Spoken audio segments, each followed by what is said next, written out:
Error loading monetization setting, এই নোটিফিকেশানটা প্রায় আমাদের প্রত্যেকেরই এসছে। তুমি কি নতুন ভিডিও আপলোড করার পর মনিটাইজেশন অন করতে গিয়ে এরর পাচ্ছ? Monetisation data is currently unavailable, এই মেসেজটা কি তোমারও এসছে? তাহলে ভয় পাওয়ার কিছু নেই। আজকের ভিডিওতে আমি তোমাদের পুরো সত্যিটা বলবো, কেন হচ্ছে আর তুমি এখন কি করবে। হ্যালো বন্ধুরা, welcome back to my channel.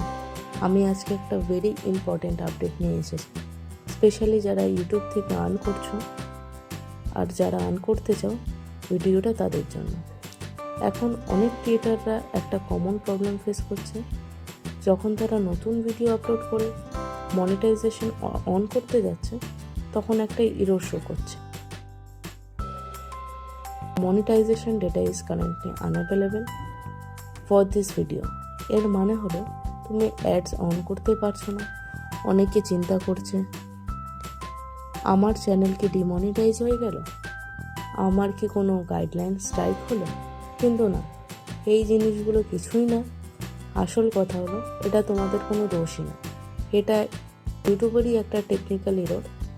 YouTube নিজে অফিসিয়ালি বলছে যে অনেক ইউজার এই প্রবলেম ফেস করছে, মানে এটা গ্লোবাল ইস্যু। শুধু তুমি না, অনেক বড় বড় ক্রিয়েটাররাই এই সেম প্রবলেম ফেস করছে। এখন সবচেয়ে ইম্পর্টেন্ট কথা হলো, ইউটিউব অলরেডি এই ইস্যুটা নিয়ে ফিক্স করার জন্য কাজ করছে। তোমার পুরনো ভিডিওগুলোর থেকে তোমার ইনকাম বন্ধ হবে না। মনিটাইজেশন সিস্টেমও পুরো অফ হয়ে যায়নি, তাই প্যানিক করার কোনো দরকার নেই। প্যানিক করো না, 2-3 দিন ওয়েট করো, অ্যাপটা আপডেট করে নাও, মোবাইল না হলে ব্রাউজার দিয়ে ট্রাই করো, বারবার অন অফ করতে যেও না, এতে আরও প্রবলেম ক্রিয়েট হবে। বন্ধুরা, ইউটিউব জার্নিতে এরকম ছোট ছোট প্রবলেম আসে,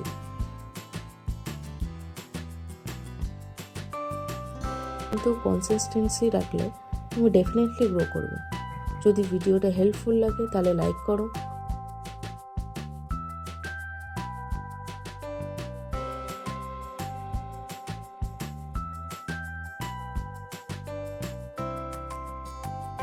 কমেন্টে বলো ইয়েস যদি তোমারও এই প্রবলেম হয় তো।